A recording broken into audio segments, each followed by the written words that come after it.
And since leaving Netflix about a dozen years ago, I've had a chance to work with scores of other early-stage companies, with hundreds of early-stage entrepreneurs. In my role as an angel investor, I have heard countless pitches and followed their trajectories. And through all of my own companies, through all the ones I've advised, through all the ones I've invested in, all the pitches I've heard, I've found one common truth to all of them that helps explain what leads them to be successful or unsuccessful, what allows big companies to thrive, what allows them to fail. And first, I will dispel some myths about what it is not. To start, you don't need to be in Silicon Valley. I travel. I would say you don't need to be in the Bay Area, but that has a different meaning here, doesn't it? I travel all over the world, and I work with small companies and big companies, and it's amazing the innovation you see. I was just down in Buenos Aires. I was in Kuala Lumpur. I was in Seoul. And you see tremendous innovation taking place. I'm in little towns in the United States, big cities. The internet has democratized everything. Innovation can happen anywhere. You do not need special skills. I hate to break it to you, you don't necessarily need an MBA. You don't need a computer science degree. One of my favorite entrepreneurs dropped out of college. He fought forest fires in Montana. He drove an ambulance in Los Angeles and then started his company.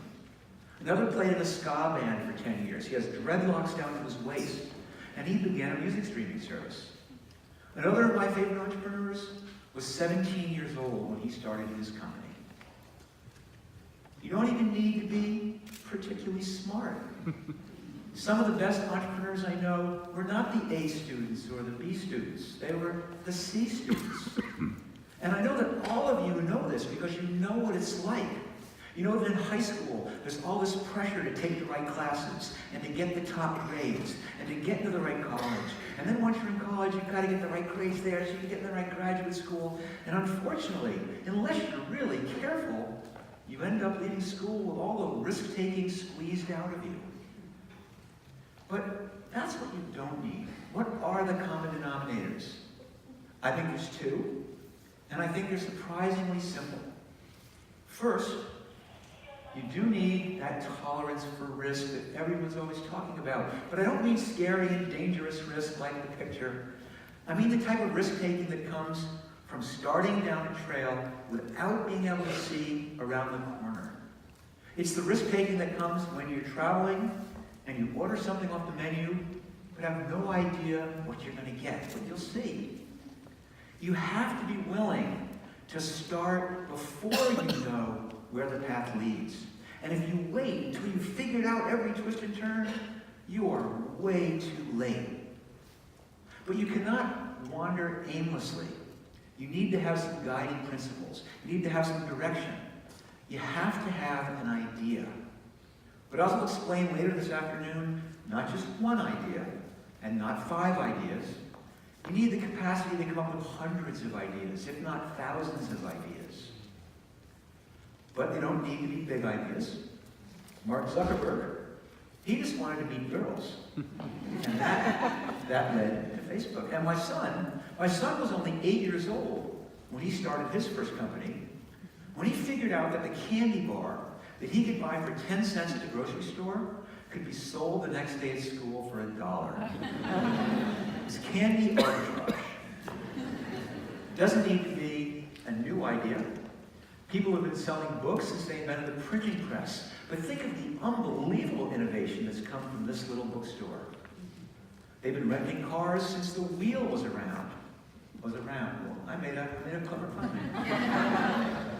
And think of the innovation we've seen in this space with Uber and Lyft and Get-Around and self-driving cars. It does not need to be a complicated idea. The Post-it note is a piece of paper. But this little piece of paper comes in dozens of sizes and scores of colors and different fragrances, and it sells $1 billion a year. Piece of paper. And I'll go out on a limb, and I'll say it doesn't even need to be a good idea. Because what's a good idea? What is a good idea? I'll tell you that when I came down one morning into the kitchen and told my wife the idea for Netflix, she thought that was the stupidest idea she'd ever heard. But we've all had that experience, right? Where you come rushing out in the morning and you tell your roommates, or you tell your spouse, or you come into school and you tell your teacher, or you tell your classmates, this great idea you've had, and then what do they say? That'll never work. But they're your friends, and they tell you helpfully, here's all the reasons it's so stupid. Why is it so hard? Why can't we tell in advance a good idea from a bad idea? Why do they all sound bad? Well, to help us understand that, I want to introduce you to somebody. It's a gentleman named William Goldman. And I'll ask, does anyone here have any idea who William Goldman is? No film studies majors here? William Goldman is a Hollywood guy, and he's a Hollywood writer. And if you don't know his name, maybe you know his work, because people of my generation know him for writing a movie called Butch Cassidy and the Sundance Kid. Maybe you know him for writing a movie called Princess Bride. There we go, that resonated with somebody. But he's written probably 24 movies in all. He's won 2 Academy Awards for screenwriting. But what's ironic is that he's most famous for writing 3 words. And what he wrote was simply this: nobody knows anything. Nobody knows anything. Now, he was referring to Hollywood, and that nobody knows how well a movie's going to do until after it's done it. That you can have a top director, you can have the most bankable stars, you can have this award-winning script, and end up with a complete financial flop. But on the other hand, you can take a first-time director, you can take amateur actors, and you can take no script at all and end up with Blair Witch Project, which costs $35,000 to make and has grossed $250 million. Nobody knows anything. And it's true in Hollywood, but it's true any place that people are coming up with new ideas. I mentioned before that I was involved with 7 startups. Now, 2 of the companies in this list have billion-dollar-plus market caps. 3 of them had IPOs. 2 of them were acquired. One was a complete flop. But if you would ask me, or anyone else, which is which, I guarantee that no one could have told you on day one. It truly is because nobody knows anything. But what do you do about that? Well, in many ways, it's empowering. Because if no one knows anything, if no one knows in advance whether it's a good idea or a bad idea, there's only one thing to do. You have to take that risk, and you have to do something. You have to build something. You have to make something. You have to try something. You have to test something. You're going to learn more in one day of trying it than you will in a year of thinking about it, than you will putting together your PowerPoint slideshows. And don't even get me started on writing a business plan. Business plans never survive collisions with real customers. So skip that part. Skip the thinking, skip the PowerPoints. As fast as you can, take that idea, get it out of your head, and figure out a way to collide it with the real world, because that's where you learn, is it a good idea or a bad idea. But yes, it's got to start with an idea. And I know most young people don't get stuck with this, but surprisingly how many people say, I don't even know what to start. What's the idea? And I'll tell you a few things about where ideas come from. Now, those of us who actually do it for a living have some tried and true techniques. For example, we do look at new technologies like mobile or IoT, or my most recent startup, as I mentioned, is a big data startup. We'll look at current trends like healthcare or climate change or changes in education. We look at new business models and say, can I apply a new business model to an old problem? But there's a much easier way. There's a way that you can come up with ideas which is fast and easy, and which every single person here can use today to come up with an idea. And it's simple. All you have to do is look for pain. All you have to do is begin to see the world as an imperfect place, to train yourself to see flaws. But don't try and solve global problems. Don't worry about literacy in sub-Saharan Africa, or Don't worry about malaria. Someone else will take care of that. Think about the things you know well, that you see in your life, that they see in your jobs, that you see in your classes. Think about what you know well. You see, contrary to popular belief, they don't spring out of thin air. And to give you an idea of how you can use looking for pain to find ideas, I'm going to tell you about a job that I had. And this is a job I had 40 years ago when I was in college, and I was a house painter. Now, 40 years ago, things were very different. No internet, no Wi-Fi, no streaming video, no self-driving cars, no Apple Watches, none of that stuff. Our biggest innovation was we finally had wireless remote control for the television, but we still only had about 12 channels. And then, when you drove to the hardware store to buy paint, paint used to come in a container like this one. I know, it's shocking, right?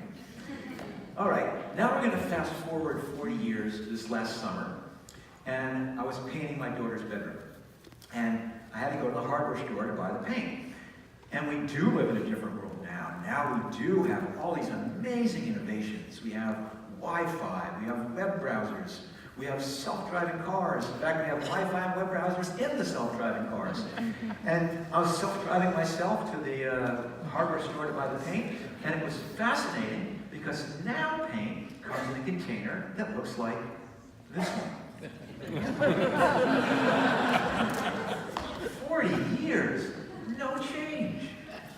Now, is that because they've determined this is the Ne Plus Ultra of paint delivery? Oh boy, I hope not, because anyone who's worked with this thing knows how flawed it is. I mean, to start, you've got to open it. And luckily, there's a very specialized tool they use to open cans of paint called a screwdriver, right? I mean, can you imagine if you had to get a screwdriver to open other packaged goods like my Coke? Where's my screwdriver? It's okay, I do own a screwdriver. So you pry the lid off carefully, and now you've got this lid covered with paint, which you've got to carefully put in the corner on newspapers so you don't step in it or make a mess. And now you have to stir the paint. And luckily, there's another specialized tool for stirring paint. It's called a stick. And the stick works surprisingly well. You stir the paint, but now you've got this stick covered with paint, so you've got to get the paint off the stick and do that thing where you iteratively put it back in, pull it out, then put it back in, pull it. Okay, put it with the cover. Now I've got to pour the paint, and you can see it's got an easy pour spout. So you pour it, and it actually goes in pretty well. Then you tip the can back up. Two things happen. One, unless you're very careful, paint spills down inside the can, where it gets in your hands, your clothing, and the floor. But also, some paint fills up this little rim of the can. And more about that later.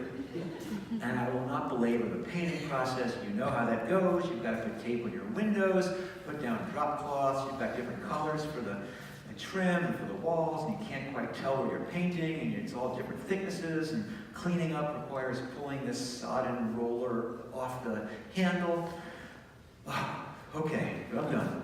Got a little bit of paint in my tray, pour that back in the can. So far, so good. Now I've got to close the can, and it's perfect because you use a screwdriver to open a can of paint, you use a hammer to close a can of paint.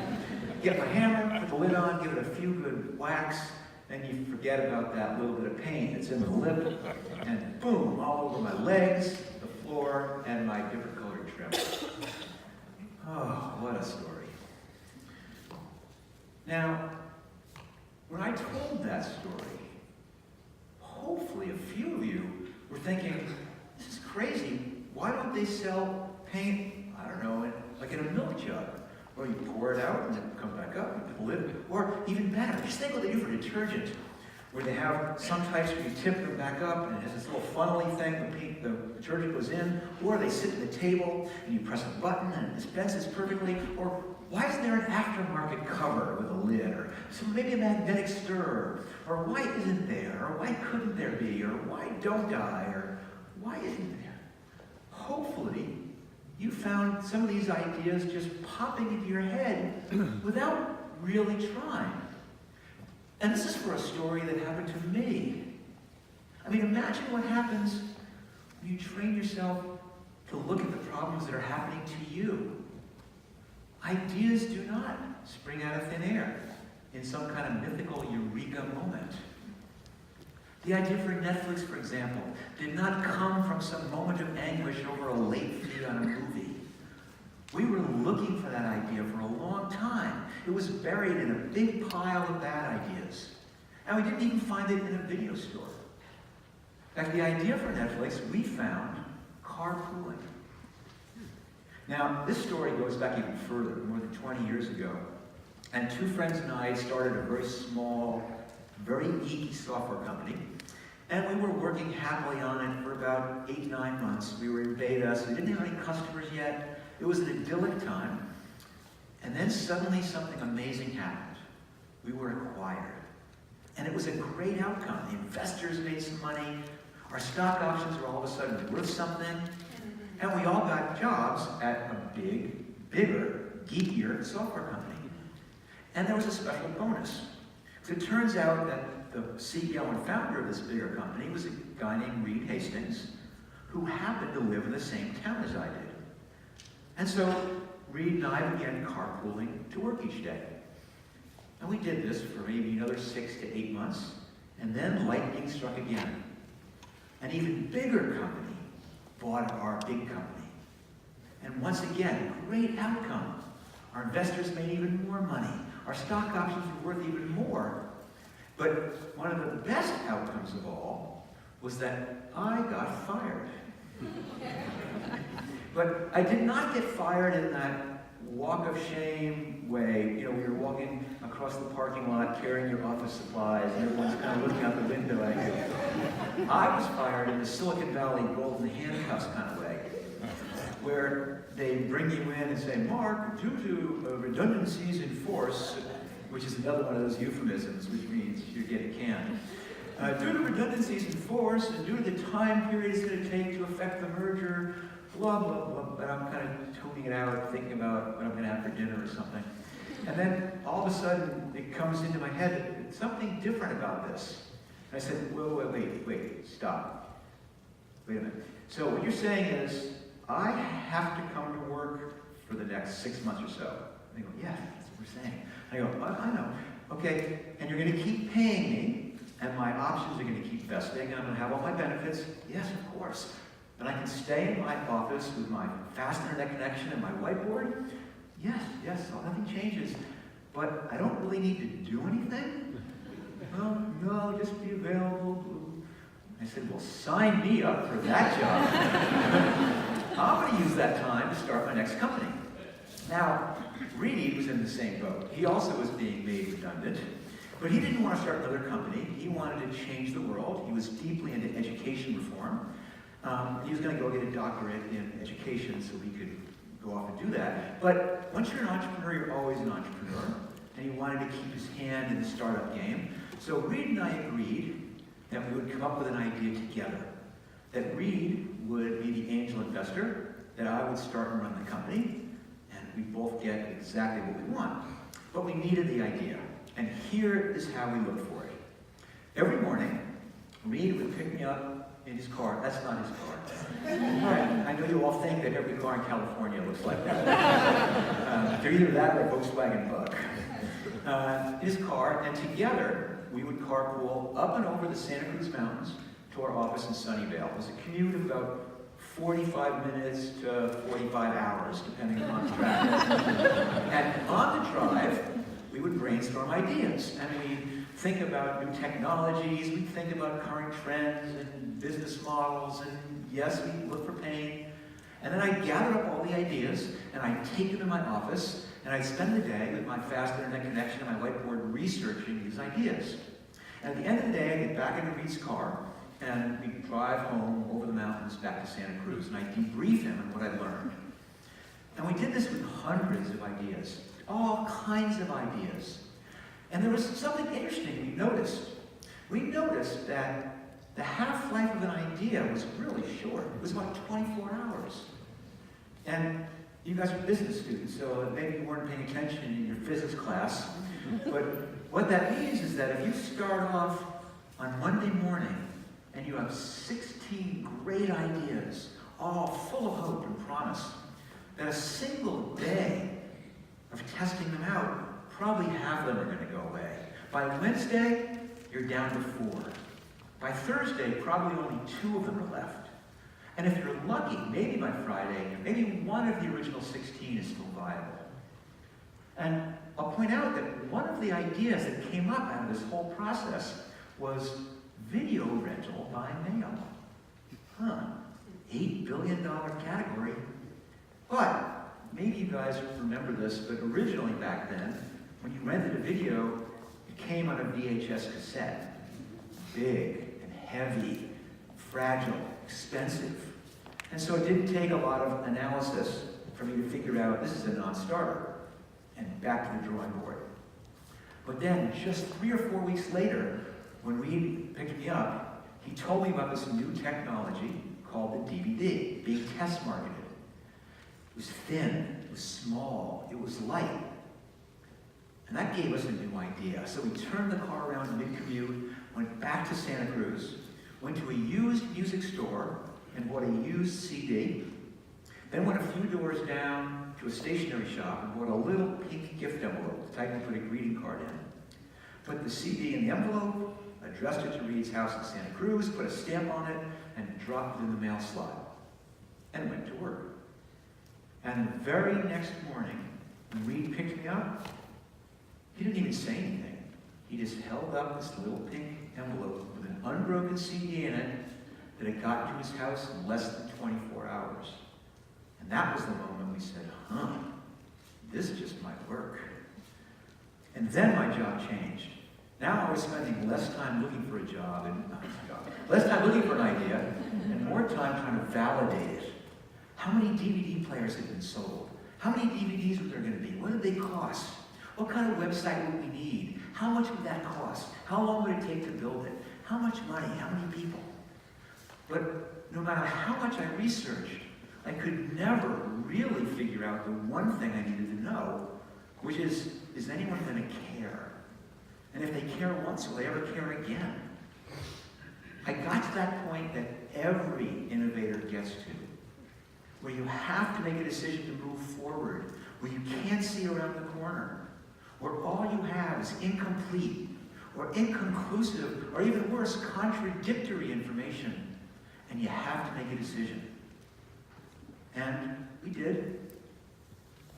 Reed wrote us a check for $2 million. We took that risk. We stepped off the edge. I hired 12 people. I got a small office. We spent 6 months building an e-commerce website that most of you could build in an afternoon. And on April 14th, 1998, we launched a company called Netflix. Now, yay!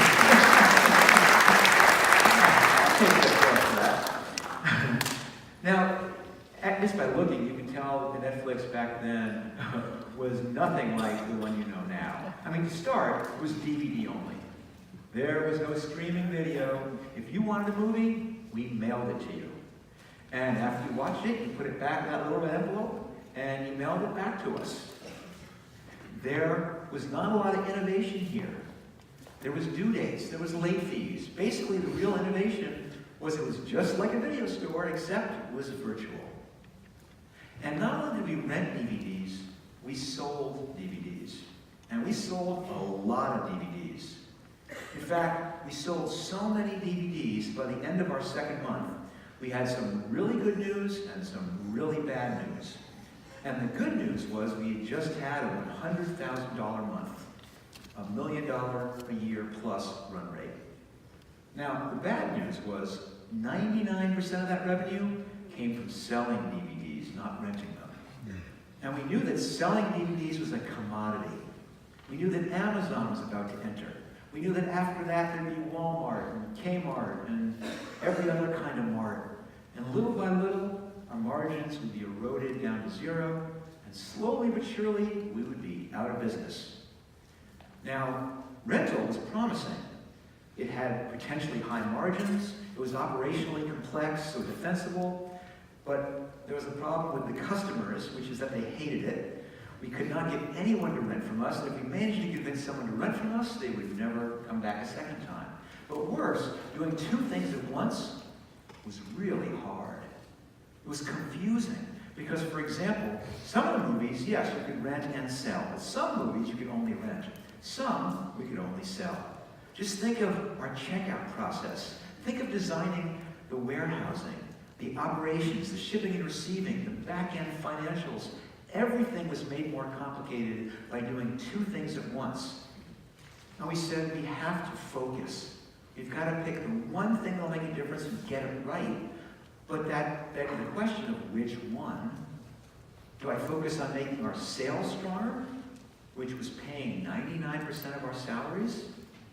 Or do I focus on rental, which if we could get it right, it could be a huge business, but was showing absolutely no promise whatsoever? And you probably can guess which one we chose. And on one singular day, we turned off selling DVDs entirely and bet everything on rental. Now, I'm going to point out something here, which is that when in a single day, you walk away from 99% of your revenue, it has a way of focusing your mind. And from that point on, we were desperate to figure this out. We had to find that needle in the haystack. We had to find how to respond, how to make that one person who might want to rent from us do it. And I had lots of ideas. I had lots of things I wanted to test, but I was a bit of a perfectionist. And so our first tests were works of art. We would do custom photography. We would lovingly craft every word of copy. We'd send it off to be edited and spell checked. We'd check every link. We would stress test the site. And it would take us a month. And then we would launch the test, and it would fail. And we'd say, wow, we just wasted a month. Maybe we should go a little faster. So we'd do a test in 2 weeks, and it would fail. All right, faster. We'd do a test in a week, and it would fail. Then a test every 2 days, and then a test every day. And pretty soon we were doing multiple tests in the same day. And as you can imagine, going that fast, things were starting to look a little sloppy. Like we would have misspellings, we'd have typos, we'd have the wrong image. Or if we had the right image, it might have a watermark still in it. We would have dead links, we would crash the site. But you know, it didn't make a difference. It didn't make a difference. Because we realized that if it was a bad idea, that even this perfectly crafted test wasn't going to make it a good idea. But if it was truly a good idea, then even terribly implemented, people immediately raised their hands. If we crashed the site, they'd keep rebooting, trying to make it work. They'd try calling us. People would literally come to the office. They'd make it very clear that this was something they wanted. And then we knew exactly what to focus on and what to fix. And it was a huge insight for us. And the insight was that it was not about having good ideas. That ideas didn't count for anything. It was about building a system and a process and a culture to come test lots of bad ideas. And it turns out that success is proportionate to how many ideas you can test. And the amount of ideas you can test is proportionate to how quickly and cheaply and easily you can test them. And the key, you probably can answer this one, to how you do it quickly and easily and cheaply is also simple. You just have to fake it. And I don't mean the fake it till you make it, which I hate that expression. I do not mean minimum viable product, which is still too much. I mean, you have to try something without actually doing it. Try it without doing it. Perfect sense, right? It's something I call validation hacking. And I know it's hard to understand, do it without doing it, so I'm going to give you an example. This is a company that I worked with several years ago in San Francisco called Easy Fridge. Young entrepreneur, about your age.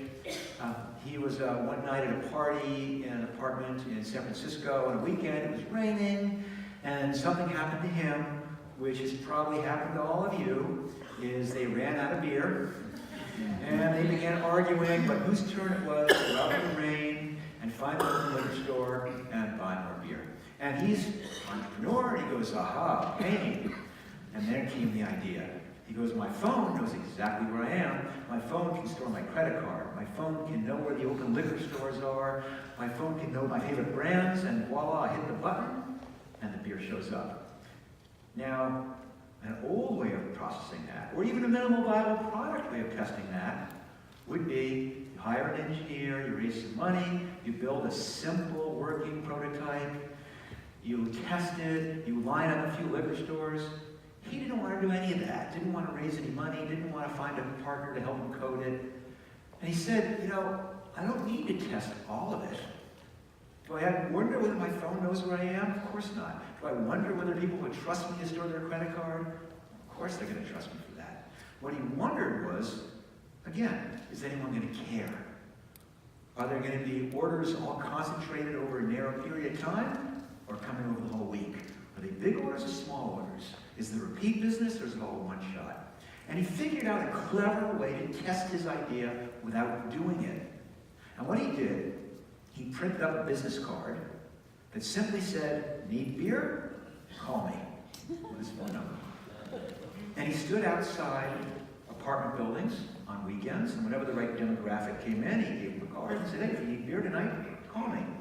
And he went back, stood by the phone rang, he took the order, went to the liquor store, bought the beer, got on his bicycle, came up to the building, put on a Viking suit, don't ask, went up in the elevator, and delivered the beer. And you know what he found out? Bad idea. Everybody was drunk, it was always 1 o'clock in the morning, there were tiny orders, but by colliding his idea with reality quickly and cheaply and easily, he discovered that immediately. And more importantly, by colliding the idea with reality, he began learning. In fact, someone said to him, well, this is kind of neat taking beer tonight. You know, I'm an office manager, and we do these big parties, and I'm always carrying cases of beer and cases of wine up the stairs. Maybe you could deliver to the office. And he tried that. Bad idea. But he collided it, and again someone said, would you perhaps consider delivering to my house? And that worked. And he did that for a while and began capturing all kinds of data and getting all kinds of real customer experience. And based on that, he could raise his money, hire his engineers, and start his company. Doing it without doing it. Now, Netflix was certainly validation hacking too. But you know, you get to a point where you're running out of time, you're running out of money, and we had 3 big ideas we wanted to try. First thing we noticed was that we had a warehouse full of DVDs, hundreds of thousands of DVDs, and we said, why are we storing them in our warehouse? Why don't we store them in the customers' houses? How about if there's no due dates and no late fees? Mail it to them, let them keep it as long as they want. When they're done, they mail it back, we give them another one. But that would require coming to the site and picking the next movie. So we said, let's have them make a list of everything they want to watch. One comes back, next one out. Call it the queue. And we said, why charge them $4 each turn? Let's just have a monthly subscription. They can rent as often as they want for one monthly low fee. Marketing talk. And amazingly enough, when we tested these 3 things together, it worked. It worked amazingly well. All of a sudden, people told their friends. All of a sudden, they kept on coming. All of a sudden, they didn't cancel at the end of the first free period and stayed with us. And this marked the point, 2.5 years in, where we stopped being a startup and became a real company. But if you had asked me on April 14th, 1998, was I thinking of this? Was I imagining that this was the model that 2.5 years in the future would ultimately be successful? I would have laughed. I mean, nobody knows anything. Who knows? In fact, if you had given me a multiple choice, and this was one of the 3 choices, I would have had a 1 in 3 chance of getting it right. On April 14th, 1998, the last thing on my mind was, what's the ultimate model going to look like? I was obsessing about, is this thing we worked on for 6 months actually going to work? We were all in my office I had a small conference room. And at one end, we had a table with a computer on it. And our CTO had rigged up the computer so that a bell would ring whenever an order came in. And at the other end, we had a table, and it also had a big tray. We had a big bucket, ice bucket with champagne glasses and champagne bottles so we could toast our success. And at 9 a.m., Eric Meyer went over and hit a few keys, and we were live. And we all kind of stood around anxiously looking at each other. But we didn't need to wait long. All of a sudden, ding! Our first order, and we cheered, and we went over and began opening up the bottles of champagne, and in the middle of the pour, ding, ding, ding, 3 more orders. And we were clapping each other on the back. We're going to be rich. We were so excited. And then ding, ding, ding. Oh my gosh. And we're all talking and laughing. And a few minutes go by, and all of a sudden we go, boy, it's kind of quiet. The bell hasn't been long in a few minutes. What, is it plugged in? And we had crashed all of our servers in the first 15 minutes. So rather than my memory of April 14th being toasting my success with champagne, I remember pushing a shopping cart up and down the aisles of an electronics store while our CTO piled in all the components we would use to limp our servers along that long first day. But we got through, and we ended day 1 with 100 orders. 100 orders. That was more than I had for my entire first month forecast. I couldn't believe 100 people had actually ordered from Netflix. Well, one was my mom. I knew that she would. 99 other people had ordered from Netflix. But you know, just 2.5 years later, when we figured out no due dates, no late fees, we had 130,000 subscribers. That was way beyond anything I ever imagined for Netflix. But of course now we have 139 million subscribers. We have subscribers in almost every country in the world. We make our own movies. We make our own television series. Netflix has even become a verb. I mean, it is so far beyond what I imagined for this company, you cannot believe it. It's just astounding what that little original bunch of bad ideas has turned into. And people always say, Mark, gosh, Netflix, you gotta be so proud of what you did. And it's always a weird thing for me to think about. Because in one way I'm proud, but I'm proud of the way you are of your kids, where you're certainly proud of what they've done, but you're not quite sure what your role was in what they've done. Like when I think about Netflix, I wonder, is it because I was smart? And no. As I think I've told you, of all the ideas I came up with, almost all of them didn't work. Maybe it's something else. Maybe I'm proud of being persistent.